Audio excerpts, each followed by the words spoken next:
Hello everyone, my name is Michelle Caruso. Welcome to my channel where you learn how to get connected and thrive in the film industry. Today I'll be sharing a recorded video of a talk that I did at the Women's Comedy Film Festival in Atlanta called Fix It and Prep. Thank you Cinema Life for hosting the event and having me. I'm a big believer in planning in film because, as we know, anything that can go wrong will, so the more that you can prep and be prepared for the elements that you know about, the better, so that you have more headspace to be creative on the things that you just can't see coming. This is a nice tease to the course that I'm developing about how to prep and make your short film. So make sure you subscribe to my newsletter so you can stay up to date on when that course is launched. I'll leave a link below. All right, let's get into it. We've all been on set before and been in those moments where we're like, oh no, we'll fix it in post. Michelle is here to tell us why we should not do that. I'll hand the floor over to you, and thank you so much. Round of applause, everybody. Awesome. So yeah, that's a little intro to my work, and my latest short film was Baking Memories, which is loosely based on the relationship I have with me and my mom and my dad and my sister are here, so we can give them a round of applause. Thank you guys for coming. All right, so questions. Raise your hand if you have the mindset of fix it and post. All right, we got one. Who has made a short film? Awesome, awesome. And who felt they learned lessons the hard way? Yes, absolutely. My catchphrase that I've learned over the years is be proactive, not reactive. Whatever can go wrong will go wrong, so the more that you can anticipate, the more proactive versus reactive you can be. Slide. And thank you all for showing up. It makes a big difference when you're always learning and growing your craft, and you always want to be networking. So coming to events like this, I commend you all for being here. And it's a part of becoming indispensable and top of mind. The more that you get your name and work out there, the more people will remember you as opportunities arise. And you're making progress now on your long-term goals. Film is a journey. There's no straight path. You have to carve your way. So being here, making steps for your long-term journey, that's what it's about. Slide, please. All right, so as we mentioned, we'll be talking about how to fix it and prep. What are some common pitfalls? What you actually need to make your film, what resources you need to be lining up, and how to overcome challenges. As I said, you need to expect the unexpected and be prepared to spend time and money. I've heard some horror stories of people making their first short films and just spending 10, 20 grand. I recommend going in sips with your first few short films. Make it easy. Maybe it's just two actors sitting at a table having some dialogue. Keep it simple and don't spend a fortune, because your first few short films are going to be your learning curve. Slide, please. All right, and a little bit more about who I am. Again, my name is Michelle Caruso. I'm an Atlanta local writer, director, and producer. I have also been working for a decade on professional studio-produced projects, predominantly in the art department. Projects include Netflix's Stranger Things, Edgar Wright's Baby Driver, and this week and this month I've been on Step Up. I have an intimate understanding of, excuse me, how to bring a script, I have an intimate understanding of how a script is prepped for filming and how a set is run. Slide, please. All right, so it all starts with being inspired. So we have an idea. That's step one. Is this idea feasible to film? What elements will I need to learn? What resources will I need to gather? How many characters are there and how many locations? So this is going back to, let's make it feasible to film so that we can learn our craft. All right, next up is scripts. I don't know why, but a lot of people come to me with just an idea and not scripts yet. If you're not a writer, find writers. The very next step is writing a script. And I say aim for less than 15 pages because as you get to film festivals, they're looking for films between ideally 10 to 13 minutes because if you're above that, you're probably gonna be bumping someone else out in that film block. So if you're over 15 minutes, your film better be really, really great because that means you're also taking another film spot. So going back to writer, will you write the script or do you need to find a writer? Are you familiar with screenplay formatting? This takes a while to learn. I recommend the Screenwriter's Bible. That's a great resource that I use to learn. And then there's also a lot of great software out there. I started with Celtx, which is free, and then I updated to Final Draft. And the biggest thing is to get feedback and rewrite. Part of writing is rewriting. I know that you will probably feel on the top of the world after you finish your first draft, but it's really important to vet the idea and the connection it's going to have with the audience by getting feedback from your friends, families, and also colleagues. I love my mom, and this has nothing to do with my mom, but I call them on feedback. I'm like, oh, it's great. And it's like, well, that doesn't really help me. So that's why I say go beyond someone, have someone that's going to give you really constructive feedback. And like I said, my mom does give me great feedback, so nothing about my mom. Let's see. Oh, and also protect yourself. Register your work at WGA, which is the Writers Guild of America, and or Library of Congress. Especially, and this takes no time at all. WGA is like 20 bucks and you get your WGA number instantly, and then I include that on the title page of all my scripts. Slide, please.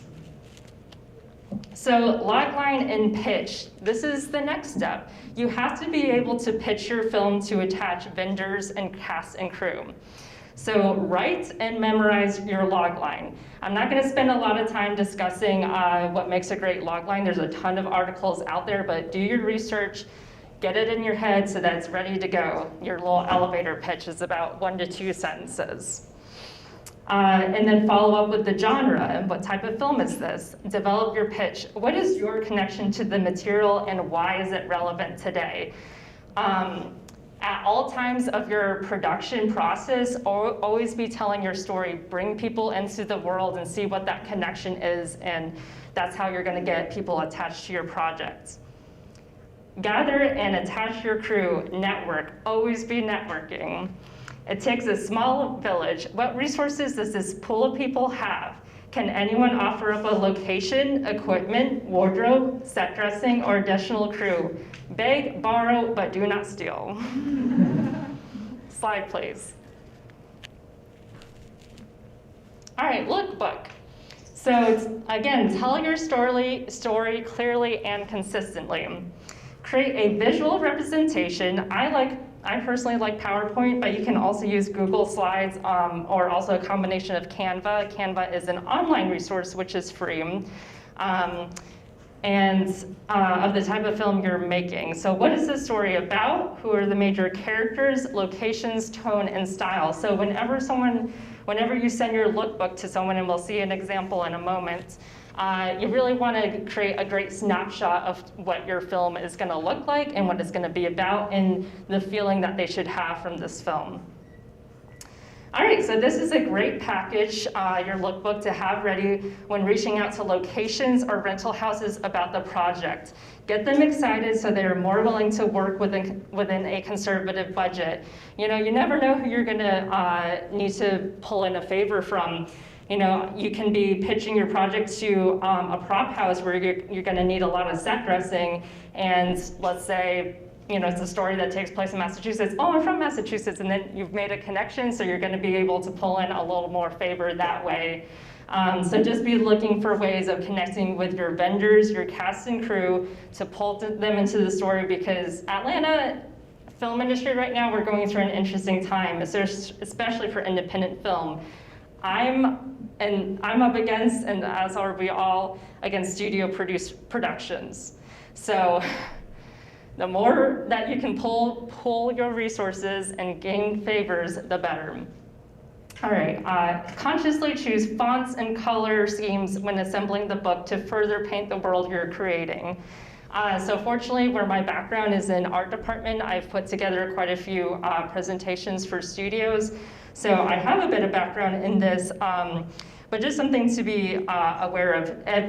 With every choice you're making, starting in prep, like I said, it should further be painting the tone and style of your film. Slide, please. All right, so here's an example. In my reel, there's a short film called Behind the Screen, which is a modern day silent film, and the only dialogue is via text messages. So for my lookbook, for my headings, I did a little text heading, and then I had emojis on each slide to further paint the picture. And then also with my font choice, it's similar to the font that you'd see on your phone. So this is just an example of all the things that you should be going through your mind of checking off. All right, and slide, please. Style. So this comes into handy, especially when you're talking with your DP, and if you're like me and really into art department and set dressing, same. Just helping visual cues and references are a great way to get all your crew on the same page. Film is a visual medium, so having visual references to pull from is just gonna help you get on the same page with your crew. Slide, please.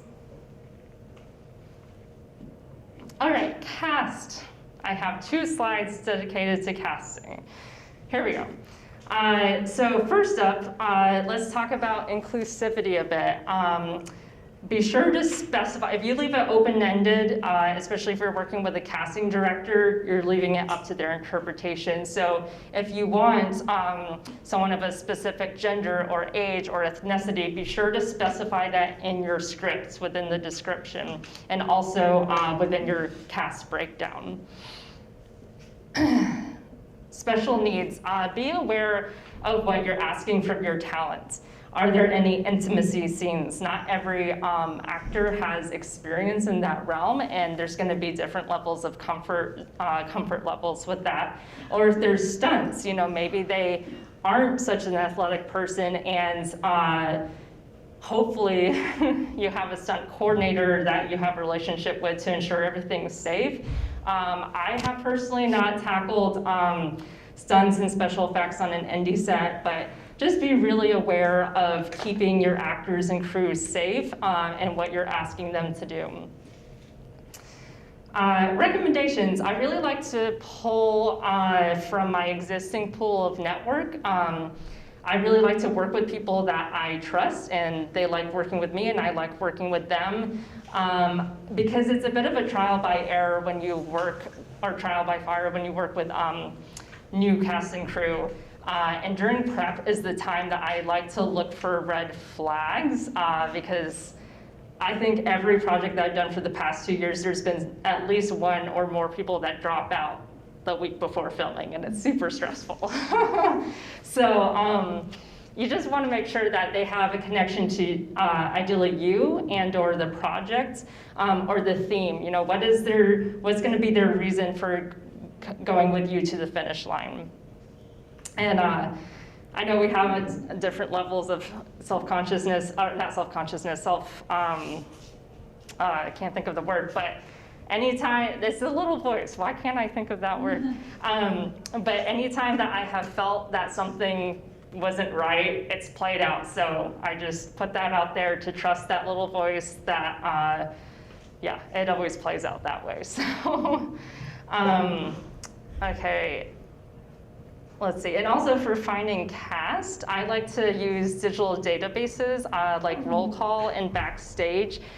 This is a great resource for finding local talent, and especially people that you don't know yet and you're looking for a specific look. Okay, so when reaching out to a stranger, let them know that how you came across their profile and contact info. Within the personal message, please include the following. Introduce who you are, i.e. the director, writer, producer, your logline, which we all know what that is, ballpark filming dates, how many days of filming, leader supporting role, payment, and you can wait to reveal this info. Even with A-list talent, they may take a pay cut just to work on a project that they're also passionate about. So I like to talk about that until I see their level of interest. You and your team's qualifications. So something that is nice for me to have in my back pocket as credentials is I have worked on something that gives me credibility, like Stranger Things. And what are your plans for releasing the film? Is it film festivals or premiere? Are you just gonna release it on YouTube? Just let your cast and crew know so that they're aware of the timeline of the film and how you intend to get eyeballs on your project. Slide, please.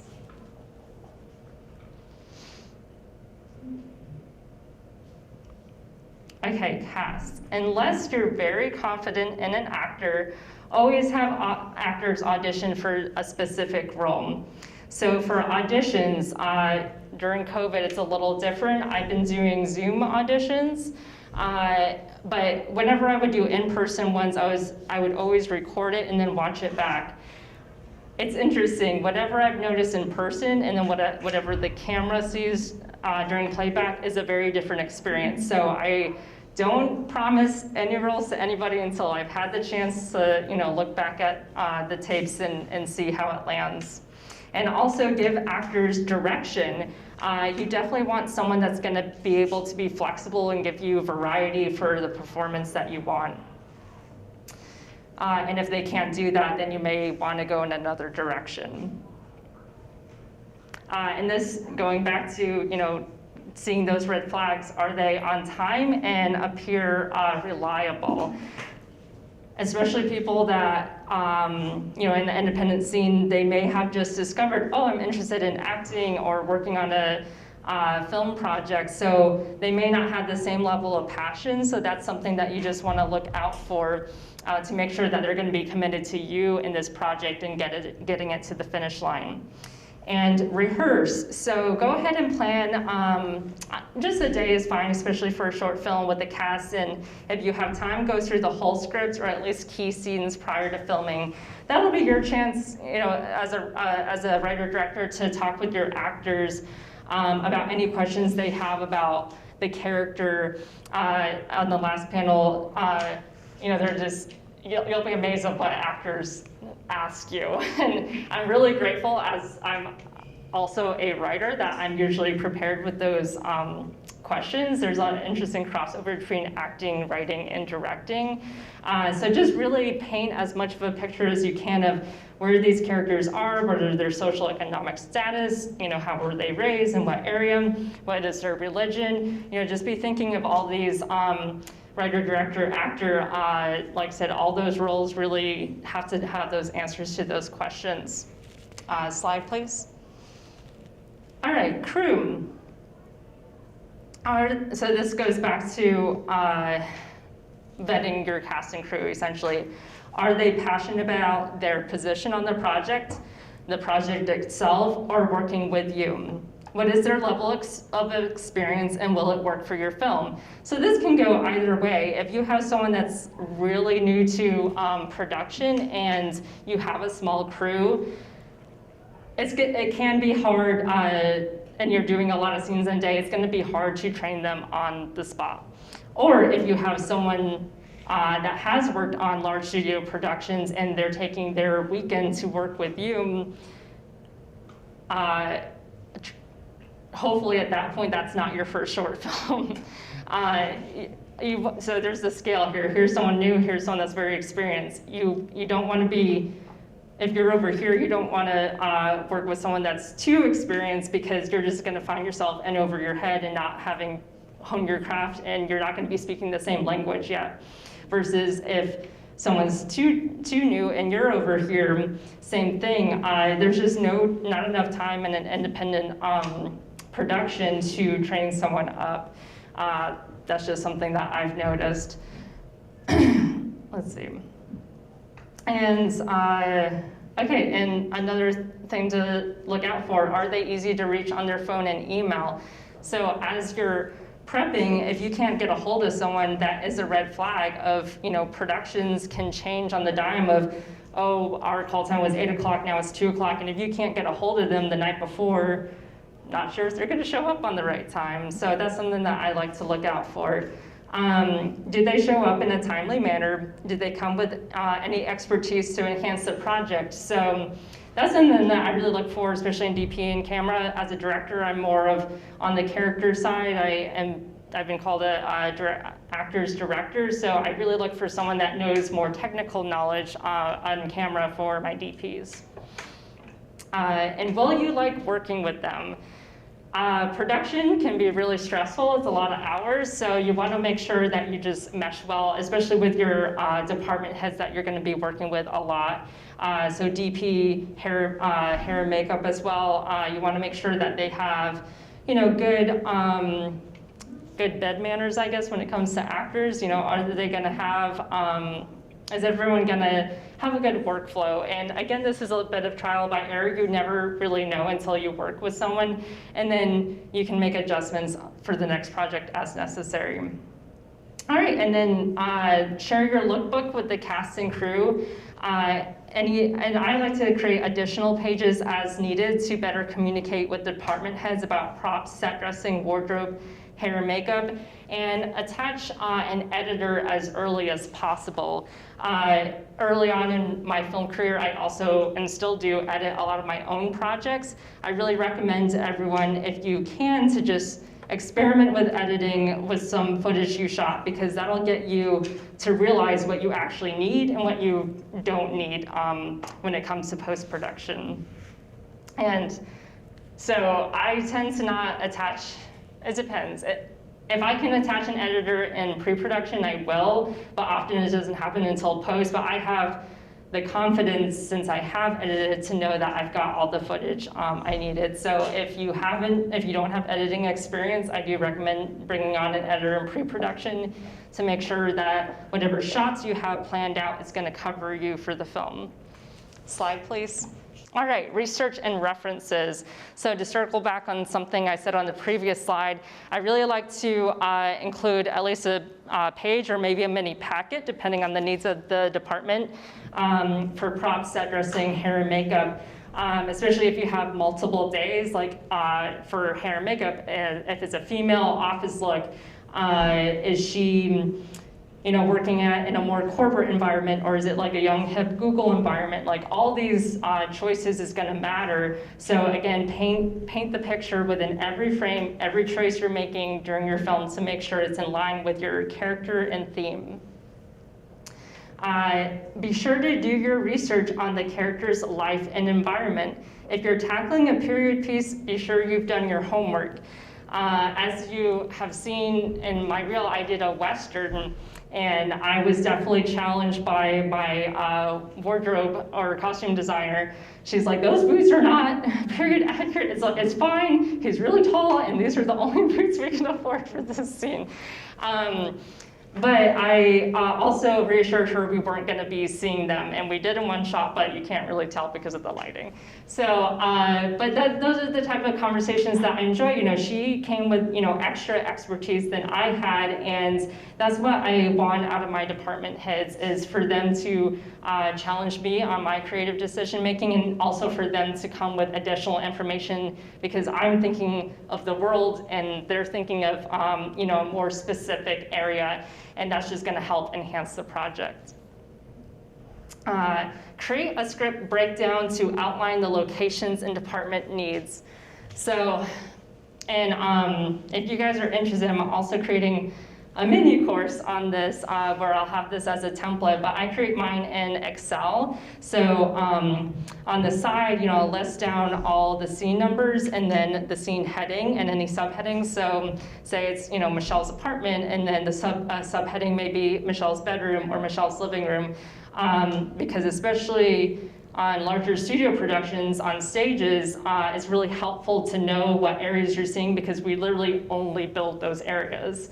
And then for location, same thing of, is your location going to have the right sort of kitchen that you want for, your character. Is it going to be more high-end? Does it need to look more family-friendly? You may have to combine locations to get the right look you want.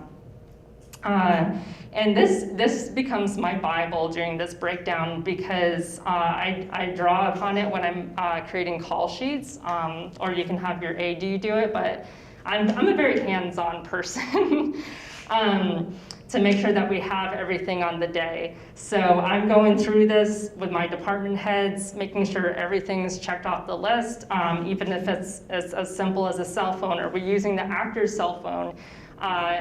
If we are, make sure it's not a cracked phone. All these little things you want to be prepared for in advance. And gather, and again, going back to my point earlier, gather references to better communicate with department heads your vision for the project.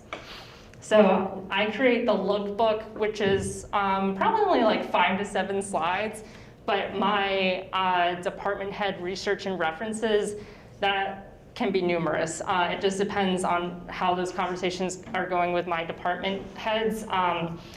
So for example, on Dig Your Grave, the Western I did, I had a reference for each character, and I specified it further based on wardrobe, hair, and makeup. And I just did a slide of that and sent it to them so they had a better understanding of how I saw those characters.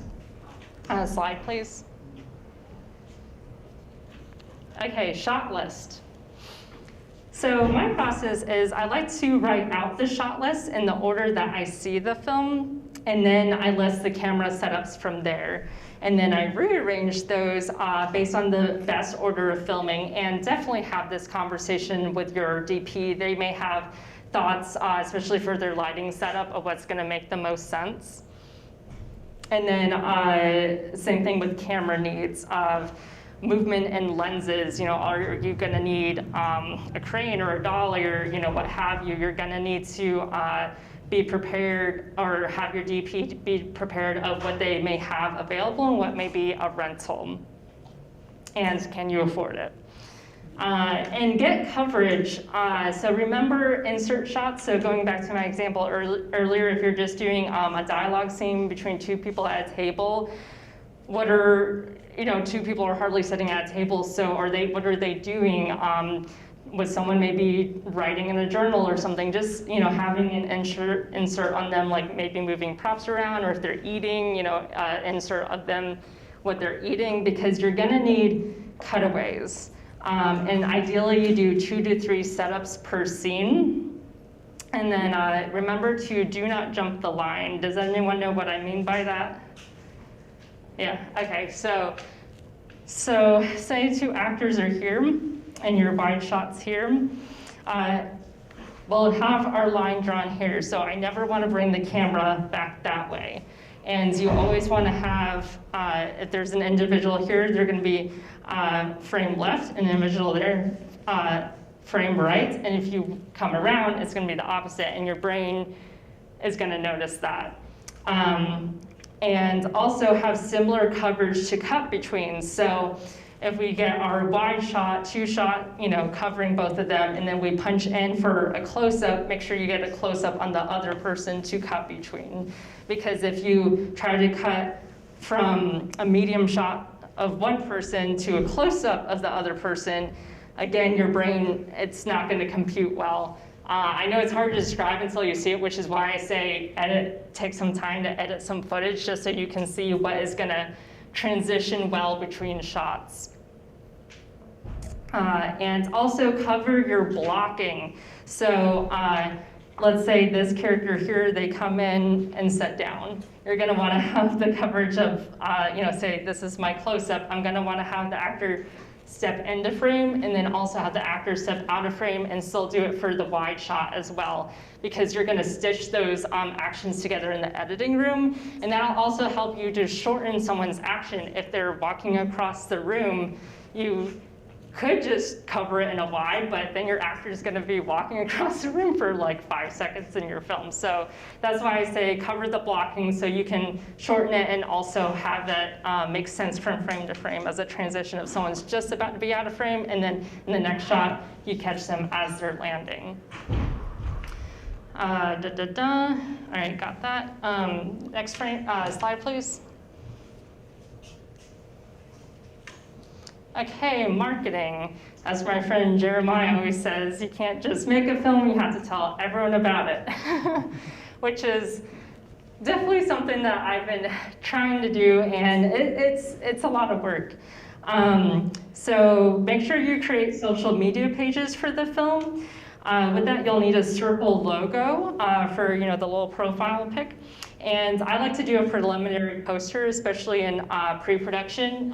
Film is a very visual medium, so the more visual items that you can have to get people excited and hooked in, the better. And as you're going through your filmmaking process, be sure to document it with photos and videos. This is going to be your pocket of things to pull from for your social media pages to help promote the project. And I'm big on quotes, being a writer, whether it's quotes from the film or quotes that relate to the film's themes.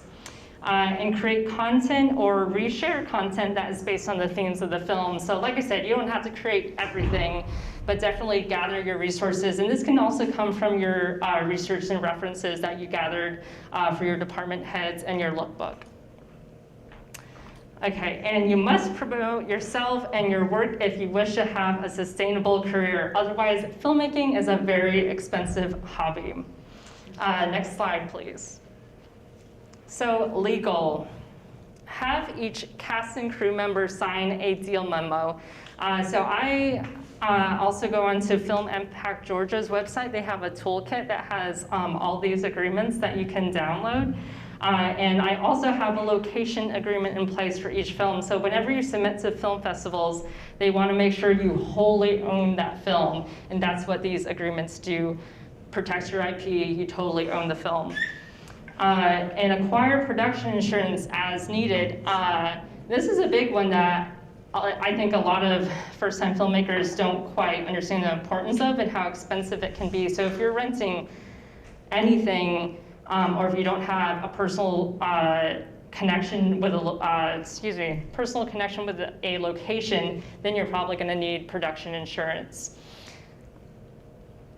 And generate any work for hire agreements. So say you're in post-production and you want to update your poster to better align with what you shot and where the film landed. Then you can generate a work for hire agreement, which is someone that wasn't on for the whole project, but doing something very specific, one-off for the project. How am I doing on time? I'm good, okay. And also get artwork releases. So if there's a painting behind your actor's head, get permission from that artist. And music clearance is another one. So if you're planning on using a well-known song, make sure you contact the label and see what fees or agreements they have in place to release that song for you to use in your film. Or there's a lot of websites out there where you can either look for songs in the public domain, or, excuse me, sorry, it's quite hot in here. Look for songs in the public domain, or you can also pay a fee to license music. All right, and since we are still in a time of COVID, be aware of COVID protocols. Again, keep your cast and crew safe. So I require everyone to have a rapid test that is where they get results that week before filming. Have hand sanitizer on set, masks available, disinfectant, and individual food packaging. So to help save manpower, I've actually been using stuff like Grubhub or any of the food delivery services for the meals. And then it's great, I do a Google form doc with where I'm ordering from and send it to the cast and crew, so they just put in all their orders. I order it the day before and then have it scheduled, and boom, it shows up, and we don't lose people, and everyone has exactly what they want. So that's been my tip during COVID, is just have it delivered for your meals. Next slide, please. And thank you guys.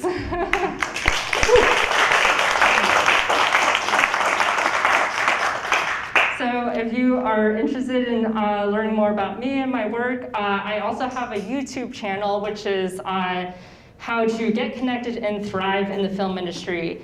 And on my website, I have a lot of resources. I've created a couple ebooks so far, a PA office and set survival guide, and I missed putting it on here, but I also have a quick cheat sheet for extras. If you're just wanting to get experience on set, extra is a really easy way to go, and I break down how to get on set and then what to bring. And then with the PA survival guide, there are trainings out there for PAs, but they usually only happen a handful of times a year. And this guide will give you all the terms that you need to know, and also in my Work Smarter and How to Not Piss Off Accounting, that is a little bit more advanced knowledge, and especially for working on studio produced projects without getting too granular. If you're going to be in a position where you're paying vendors, you're going to need to be familiar with check requests. I'm going to probably throw out terms that you guys are not familiar with, but just so you know what is in that Work Smarter book is how to do check requests, purchase orders, P-card, PC. It's a whole bunch of accounting forms. Accounting takes a while to learn, and yeah, they can be a bit some interesting personalities, so I always am looking for ways of how to not piss them off. So that's why I wrote that book. And also that will go into greater detail of how to read a call sheet, a one-liner, all the production documents, and those are really important to know how to read so you can better do your job as crew, and also as cast, how to read the call sheet. I find that, it's a great resource. And, like I said, I've been in the industry for 10 years, and it's just interesting to me how people don't know what resources they have to self-answer some questions and then better serve the department. So great resources out there. And I also have a newsletter. I have been this month just because I've been having a brutal schedule, a little radio silent there, but I do try to do an email once a week and also a vlog every week as well on my YouTube channel. And on my website, there's a resources tab where you can learn the basics, how to network, some resume templates, both for union and non-union. So if you're wondering how to format your resume, I do have templates on there and videos of common questions. And kit recommendations, interviews with film crew. So that's what I'm working on right now, is where I do have, great access to filmmakers that have, a lot of great projects under their belt, finding out more about their departments, what their roles are, because coming out of film school, I felt like I more learned about the main roles, like director, writer, producer, but I was an art department coordinator for 8 years. I didn't know what that role was, but it is a really important role. And you may find that there's another path for you.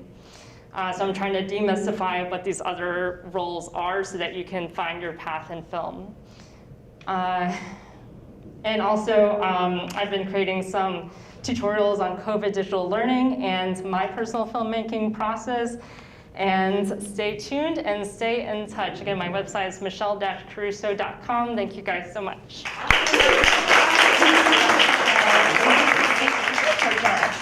This was a lot of amazing information. Do we have time for like 1 or 2 questions? Does anybody have a question?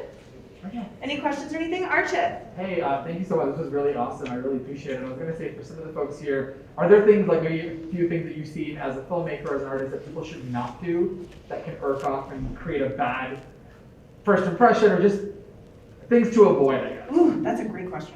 Yeah, absolutely. She's like, I have a million things. My biggest thing is to be open to receiving feedback and doing an adjustment. It's a collaborative art form, and if you're not going to be collaborative, that just makes the process difficult. And especially as a director, if I'm working with an actor, say, if I'm not getting the performance I need, then it does shift the story. And as the director, you're the keeper of the story. So that's what I look for, is people that show up on time. What is the phrase? You're on time if you're early, you're late if you're on time. So that's another important aspect in film. I look for timeliness and collaborativeness. Awesome, great question. Yes?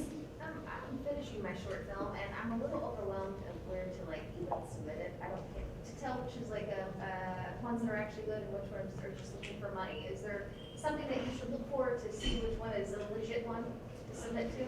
Yeah. Oh, sorry. Yeah.